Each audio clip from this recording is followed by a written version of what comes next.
Bonjour à tous, aujourd'hui nous accueillons Clémence Breton qui est élève aux Arts et Métiers. Bonjour Clémence. Bonjour. Merci d'avoir accepté cet entretien. Peux-tu nous présenter ton parcours car il faut savoir que Clémence est réserviste dans l'armée de l'air.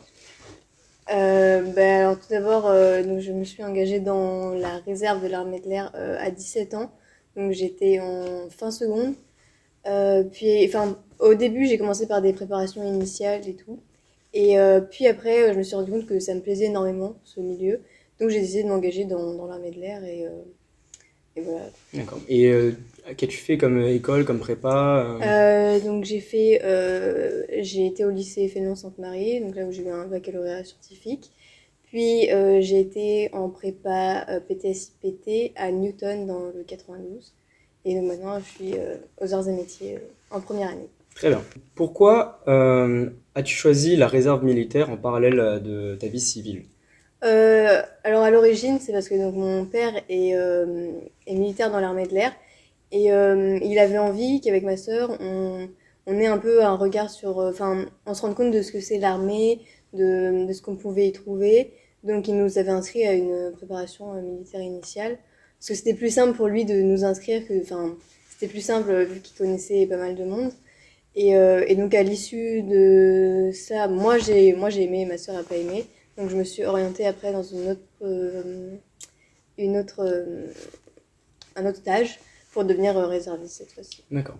Est-ce que tu savais quel poste faire, quel rôle allais-tu faire dans la réserve avant de postuler? Mais je savais qu'il y avait il y avait différents postes, donc soit on pouvait très bien, ça allait très bien de secrétaire, donc on trie des papiers, à faire des rondes sur la base aérienne. Ce poste-là exigeait une deuxième formation que j'ai pas fait parce que j'ai eu un empêchement, donc je ne pouvais pas le faire. Mais je savais à peu près à tous les postes auxquels on pouvait toucher, on pouvait aussi faire de la réserve chez les pompiers de l'air. D'accord. Selon toi, peut-on s'engager et mener une vie en classe préparatoire? Alors moi je ne l'ai pas fait. Alors je pense que en première année, on peut y arriver. Parce qu'en première année, on a quand même besoin de souffler un peu. Et ça peut nous changer un peu de monde. Et on n'a pas énormément de travail. Enfin, on a du travail, mais je veux dire moins qu'en deuxième année. En deuxième année, j'estime que c'est pas possible. Enfin, moi, j'aurais pas pu le faire parce que les concours arrivent très très rapidement et les vacances, on travaille énormément et il nous faut quand même faire une petite pause. Et là, c'était plus une pause repos parce que la réserve, c'est pas de tout repos tout le temps. D'accord. Et dans ce cas-là, comment se passe-t-il? Est-ce qu'il y a dans ton contrat une clause qui te permet de mettre une pause pendant 1 an ou 2, puis reprendre derrière sans problème? Alors, il faut refaire des formations, forcément. Après, comme il s'agit des études, ils sont assez compréhensifs sur ça.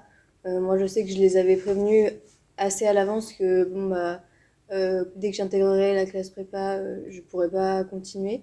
Mais à tout moment, je peux recommencer, que ce soit dans la base aérienne où j'ai commencé ou dans une autre. Il faut juste repasser les qualifications. Euh, Comment s'y prendre si on est un élève, que ce soit en prépa ou autre, qui a envie de s'engager mais qui n'a pas une idée précise de quel secteur, quel corps d'armée choisir? Moi, je pense qu'il faut déjà échanger avec des réservistes qui pourront donner leur expérience parce que ça, c'est un bon moyen de se rendre compte si on peut apprécier la chose ou pas. Bon, après, c'est pas non plus le meilleur moyen. Après, on peut aussi se renseigner auprès du CIRFA, donc c'est tous les centres d'information de l'armée, et qui eux peuvent renseigner et peuvent donner des contacts de certaines personnes à contacter pour en savoir plus. Maintenant que tu es en école, j'imagine que tu as plus de temps qu'en prépa, tu peux enfin souffler. Euh, Est-ce que tu arrives donc à réserver souvent des jours pour la réserve? Comment arrives-tu à concilier ta vie étudiante et ta vie de réserviste maintenant? Pour le moment, j'ai pas encore recommencé parce que en fait, ma base d'affectation est en Normandie, donc c'est un peu loin d'ici. Je sais que j'avais essayé de changer pour aller à Paris. Après, les démarches étaient compliquées, mais c'est vrai que je pense à recommencer. Et souvent, les jours qu'on pose, c'est pendant les vacances ou pendant les week-ends. Et puis parfois, il y a des plages, enfin, il y a des jours réservés pour des formations réservistes. Et donc, c'est souvent ça. Nous, on a un nombre de jours à faire et on les pose un peu quand on veut. Est-ce que tu peux nous décrire ce qu'est la journée type d'un réserviste? Alors ça dépend de ce qu'on fait, mais alors moi je travaillais plutôt dans les papiers. Euh, et donc bah, déjà on se lève assez tôt, parce que bah, ça commence, enfin, le travail commence à 8 heures, mais bon, il faut quand même se préparer et tout, parce qu'on porte l'uniforme et tout. Donc enfin, faut quand même être présentable. Après,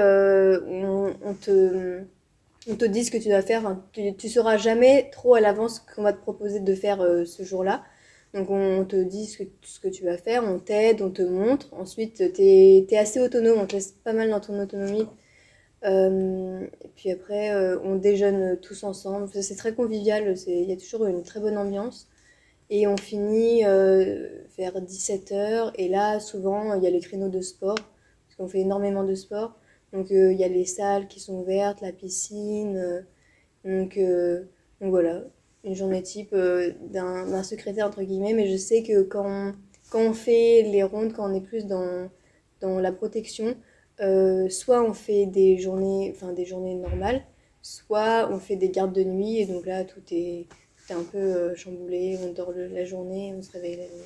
Alors, donc, j'imagine qu'il faut être apte Ouais, à s'adapter. c'est ça. D'accord. Est-ce que tu as parlé notamment des salles de sport et voilà, de l'activité hein, physique en général? Est-ce qu'il y a besoin d'avoir un grand niveau sportif pour être réserviste? Un grand niveau sportif, pas plus que ça. Après, faut pas non plus être essoufflé au bout de deux pas. Mais il n'y a pas besoin, enfin, le niveau sportif est pas forcément très très élevé.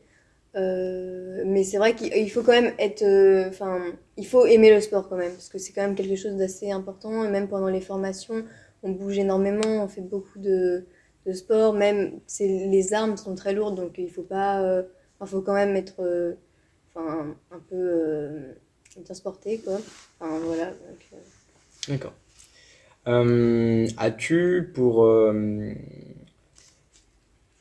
ressenti que l'armée t'a apporté quelque chose dans ta vie personnelle?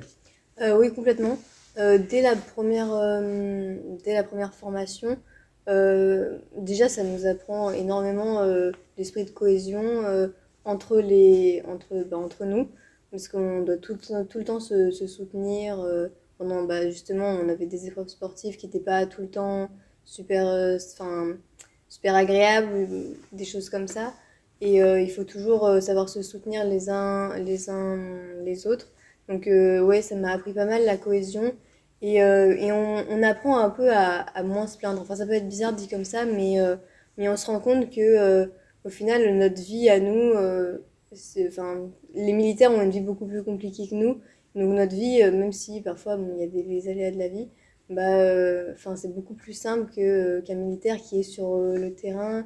Et donc je trouve que, enfin, moi j'ai appris à moins me plaindre ou des trucs comme ça. Voilà. Intéressant. As-tu un mot de la fin, des conseils à donner à à nos chers étudiants qui te regardent aujourd'hui? Moi, je pense qu'il faut pas avoir peur de s'engager. Enfin, la première formation, elle est ouverte à tout le monde. Bon, après, on est quand même sélectionné par rapport à certains critères, surtout les visites médicales. Mais elle est ouverte à tout le monde. Et je pense qu'il faut pas avoir peur de sauter le pas, de se dire ça me tente, j'ai envie de voir ce que c'est. Donc, euh, donc voilà, on sait jamais une bonne surprise comme ça. Enfin, on peut se rendre compte qu'on aime bien et au final. Il y en a certains qui vont en faire leur métier parce que justement ils ont été réservistes et ils veulent continuer bah, sur cette voie-là. Très bien. Merci beaucoup Clémence. De rien.